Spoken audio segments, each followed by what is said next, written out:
प्रणाम आपको। यहाँ पे एक साधक का प्रश्न है कि मैं कुछ समय से अपने गुरु के साथ मिलकर ध्यान करता था। अब मेरे गुरु ने अपना शरीर त्याग दिया है। अब मैं YouTube में आपकी वीडियोस देखता हूँ, मुझे बहुत अच्छा लगता है। मुझे बहुत प्रश्नों के उत्तर मिलते हैं। तो मैं ये चाहता हूँ कि मैं आपके साथ मिलके फिर से ध्यान साधना करूँ। क्या ये सही रहेगा कि मैं आपके साथ मिलके ध्यान साधना करूँ, या अपने मृत गुरु के साथ ही मिलके जो वो करवाते थे उन्हीं को ध्यान को करूँ फिर से? थोड़ा बताएं आप इसके बारे में। प्रणाम आपको। साधक ने प्रश्न पूछा है कि मेरे गुरु हैं और उन्होंने शरीर त्याग दिया है, और अब मैंने आपके वीडियो देखे हैं और वीडियो देखने के बाद मुझे ऐसा लगा कि मैं आपको अपना गुरु बनाऊं। क्या ये ठीक रहेगा? मैं अध्यात्म ज्ञान किससे प्राप्त करूं? ऐसे ही एक ओशो के साधक का भी प्रश्न है कि मुझे ऐसा लगता है कि आप में ओशो उतर गए हैं। क्या मैं आपको ओशो मानूं और ज्ञान को प्राप्त हूं? दोनों प्रश्नों का उत्तर दे रहा हूं। बहुत ध्यानपूर्वक समझना, बहुत कीमती है।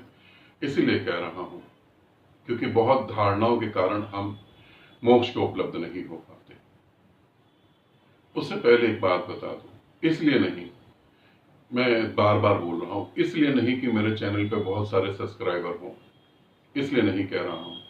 जो तुम्हारा समय कीमती बीत रहा है, उस कीमती समय में तुम्हें ऐसा ज्ञान मिले जो तुम्हारे को मोक्ष की तरफ ले जाए, जो तुम्हारे समय को बचाए, जो तुम्हारे भटकने को बचा दे।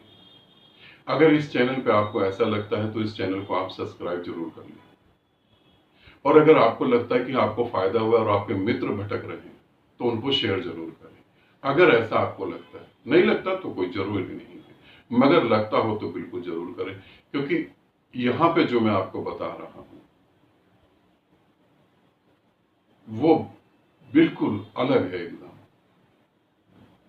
अब हम बात करते हैं प्रश्नकर्ता की, ओशो का प्रश्न भी और जो साधक ने पूछा है उन दोनों प्रश्नों को। प्रश्न को मैं बाद में लेता हूं, थोड़ी देर के लिए प्रश्न को भूल जाते हैं। थोड़ी देर हम ये समझते हैं कि हम एक नदी के किनारे खड़े हुए हैं। नदी के किनारे खड़े हैं और जिस किनारे पे हम खड़े हैं हमारे गांव है, बीवी बच्चे हैं, पूरा संसार है, मगर उस संसार में आग लग गई है और हम देख रहे हैं कि चिताएं जल रही हैं और जल्दी ही हमारी भी चिता जल सकती है। दुख है सब जगह, आंसू है सब जगह, पीड़ा है सब जगह, और नदी पार करने का कोई तरीका नहीं है, तैरना हमें आता नहीं। अचानक ही एक व्यक्ति आता है नाव लेकर और वो कहता कि आओ मेरी नाव में बैठो, मैं तुम्हें नदी पार करवा देता हूं। देखो घर जल रहा है, देखो तुम्हारे पूर्वज जल गए, देखो मृत्यु कितनी करीब है, देखो तुम्हारे शरीर में भी उसकी तपन तुम्हें महसूस हो रही है, तुम्हारे शरीर में बीमारियां लग रही हैं, तुम्हारा शरीर बूढ़ा हो रहा है, आग जल्दी तुम्हें भी लग जाएगी, चिता पे जल्दी तुम्हें भी लेटना पड़ेगा। आओ मेरी नाव में बैठो, मैं तुम्हें पार ले जाता हूं। अब तुमने उसकी बात सुनी, उस नाव वाले की, मल्लाह की तुमने बात सुनी, नाविका की तुमने बात सुनी, बातें बड़ी प्यारी लगी, ऐसा लगा उसकी बातों में जादू है, ऐसा लगा कि बातों से थोड़ी संतुष्टि मिल रही है, ऐसा लगा कि थोड़ा सा हौसला बढ़ा है, थोड़ी सी हिम्मत बढ़ी है। और पीछे मुड़ के देखा, पति पत्नी भी रो रहे हैं, माँ बाप भी, भाई बहन बच्चे सभी रो रहे हैं और जल भी रहे हैं। फिर ऐसा लगा कि इनको भी लेके चलूं, ना लेके चलूं, पत्नी का क्या होगा, बच्चों का। इतने में कुछ लोग नाव में बैठ गए। तुम्हारे बैठने की जगह नहीं बनी अभी।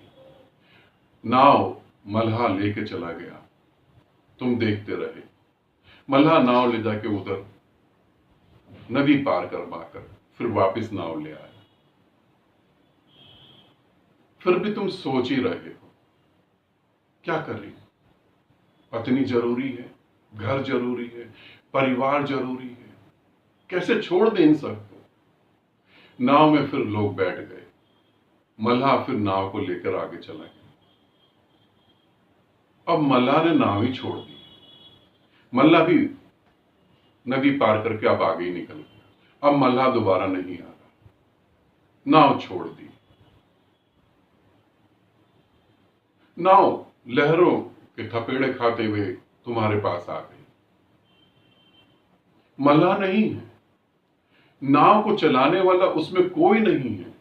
जिसे रास्ता पता था वो तो है नहीं, नाव को रास्ता नहीं पता था। ध्यान रखना, नाव स्वयं में कुछ भी नहीं, नाव को कोई रास्ता नहीं पता। मल्लाह को पता था, मल्लाह भी चला गया। अब तुम नाव को लेके क्या करोगे? सदगुरु आए, जो उनके साथ बैठे वो तर गए। सदगुरु ने समय आने पर शरीर त्याग दिया। अब शरीर को भी क्या करोगे? नाव को क्या करोगे? नाव टूट के बिखर गई।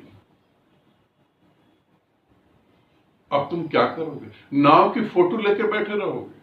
नाव की फोटो लेके तुम सोच रहे हो नदी पार कर लोगे? तुम्हारा प्रेम, करुणा, तुम्हारी श्रद्धा, तुम्हारी भक्ति पूजनीय हो सकती है, अच्छी हो सकती है, ईमानदारी हो सकती है, मगर क्या नाव की तस्वीर लेके, मल्लाह की तस्वीर लेके तुम नदी पार कर पाओगे? थोड़ा सोचो, क्या नदी पार कर पाओगे? पूछो अपने से।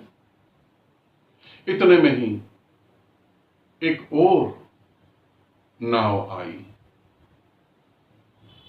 और उसने आवाज लगाई कि सब कुछ जल रहा है, बर्बाद हो रहा है, कोई चलना चाहता है क्या?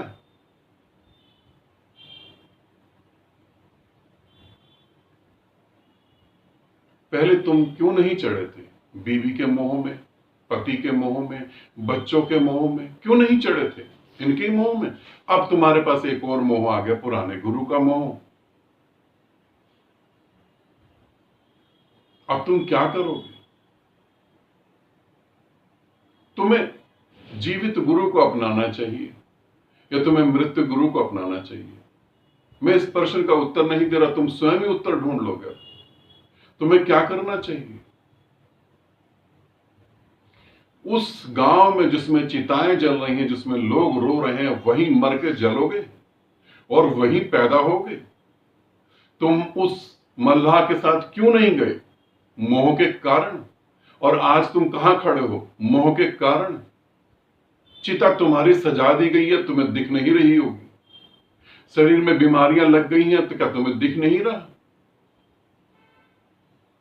किस कारण तुम यहां हो? और यह प्रश्न भी क्या कर रहा है? थोड़ा सोचो। मैं उत्तर नहीं दे रहा, उत्तर तुम्हारे अंदर आ ही गया होगा। क्या करना चाहिए तुमको? मल्लाह की तस्वीर को लेकर बैठे रहो। ओशो एक मल्लाह थे, नाव आई, जो बैठे वो तर गए, वो निकल गए परम शून्य में। अब तुम ओशो की फोटो लेकर गले में माला डालकर क्या करोगे तुम? रास्ता माला को नहीं पता, और जिन्होंने माला डाल रखी और माला डलवा रहे हैं उनको भी रास्ता नहीं पता। क्या करोगे तुम? अब उस मल्लाह के सामने नाचते थे तो शांत हो जाते थे। जिन्होंने उस मल्लाह के सामने नाचा और जो शांत हुए, वो शांति इस पृथ्वी की नहीं कहीं और की थी। वो जी गए, चले गए। सोचो,